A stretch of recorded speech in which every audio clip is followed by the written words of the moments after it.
Doesn't matter if I record because you're all seeing it live, unless Sue has to run off.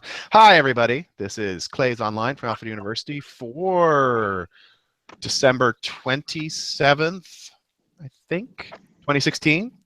So this is our second hangout, and we're getting deep into content. I excuse the technical snafus. Sue let me know that in my Canvas growing pains that the last two lectures, the chemistry and the geology lectures, did not actually post on time, and so they didn't actually go up until earlier today when Sue let me know, hey, doofus, they're not up. So now they're up, and they're great lectures, but conceptually for me, that the big one is the studio performance discussion, which is, I think, probably where this conversation will lead, and it's a fascinating conversation that I already dived into with Diane. Because it, as I was saying to Diane, some of you may have heard it, some of you may have not, this leads to a very important conversation about how we view our materials and being productively selective about what we're doing. Sort of avoiding labels in a very stiff, static sort of way, because, you know, as I've said, there are a lot of subdivisions of clay and lots of different ways that you can look at it, lots of compositional variations and studio variations and color and texture and all that. But at the end of the day, we have some actually very generic delineations, and that sort of defines what we're doing. And of course, I'm only talking about studio performance at this point. Fired to a smaller degree, but fired is a bigger conversation for later in our process or in our discussions. But you know, so for those who missed it, I was already discussing with Diane of this conversation of, we looked at her clay last week very briefly, that it's 25% EPK, 25% OM4. So it's 50% total clay content. It's then divided into 25% flint, and then the remaining 25% is 50-50 split of Nefsi and Minspar. Yeah. So it falls exactly within this defined porcelain region. But it's definitely doing some things that violate the very basic tenets of porcelain.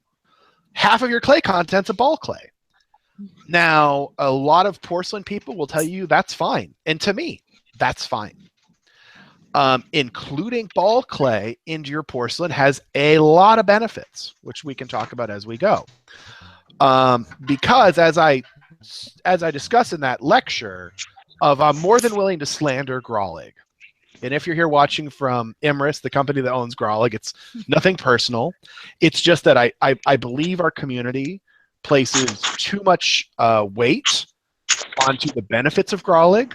I think it's fine, but as I say in the lecture, it's perfectly middle ground. There's nothing great about it. There's nothing terrible about it. And a lot of our other clays have problems.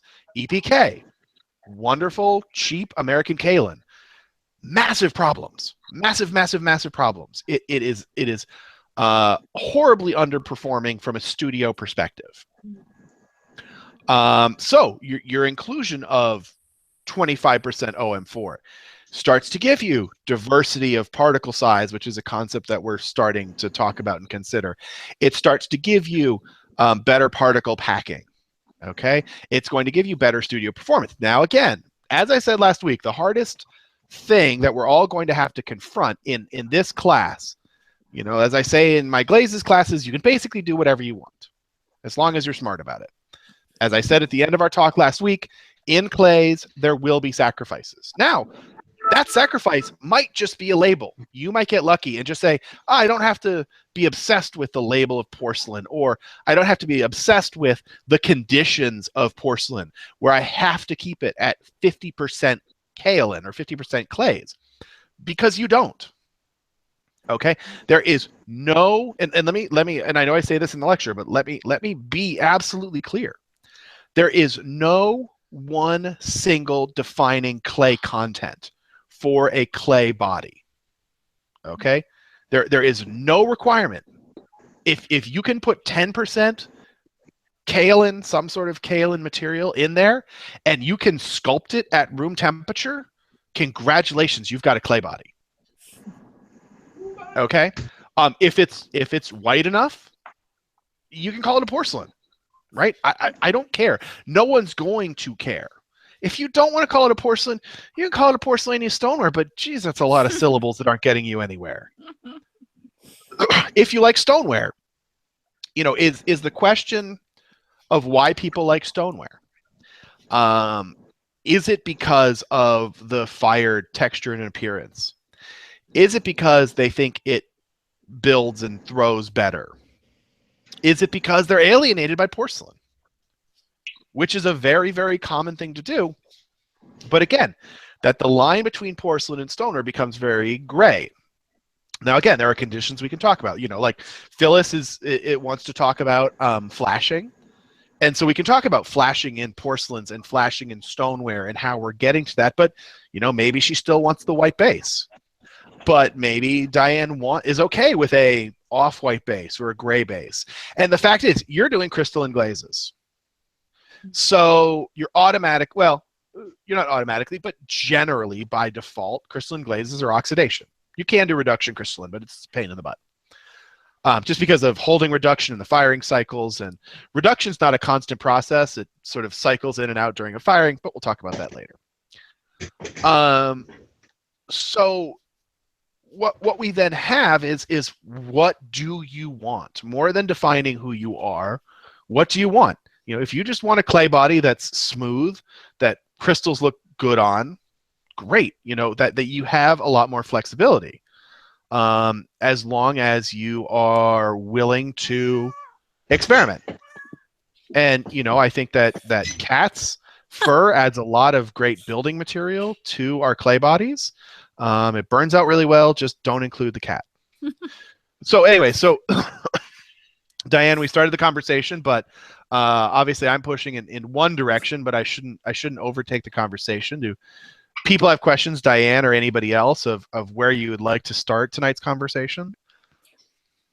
Well, you kept on mentioning, I think the name is Aisha or Aisha's clay body. Yeah. You said she had 3 different size clays. Yeah. So just as an experiment, or, you know, an experiment, I was thinking about trying to add something like a fire clay or a stoneware clay in with it. So I was kind of wondering and I'm sure we'll get to that. I think I'm fairly caught up with the lecture, but the difference between a fire clay and a stoneware clay, I assume they're both large particle clays. Yeah, and we haven't talked about that yet. That is, although the last 2 lectures are just up today, Wednesday and Friday's lecture are specifically on clays, clay minerals. So we're going to get into fire clays and stonewares and earthenwares and kaolins and all that. So, yeah, I mean, Aisha's clay and Pete Scherzer's clay are super important. And hold on, while we're talking, I'm going to open up just to go back and reference, because I don't think there's a picture of Aisha's clay in this lecture. So let me open up, because Aisha does come up in the very first lecture. And sorry, I'm on my laptop, so I have to remember I don't have my monitors. Share. Freak out. Okay. Does everybody see the slide with people working? So this is Aisha. That's Aisha herself backwards. And this is her porcelain. And you know, it's something that she's pushing around. So this is a straight up porcelain, fired to cone 10, and she's pushing, she's throwing, she's folding. You know, she's bending, she's doing all these impossible things with her clay. And when I started to research clays many years ago, Aisha is a friend of mine, but you know, I was sort of thinking about people who pushed clays around like Aisha does. And so I went to her, and the other big one is Pete Scherzer. Aisha teaches at Bennington College in Bennington, Vermont. She lives in southern Vermont with her husband, Todd Wallstrom, another great potter. And then Pete Scherzer teaches at the University of Hawaii, and I don't have a picture of him readily available. But these were 2 people that were graduate students when I was an undergrad who were really pushing clay around.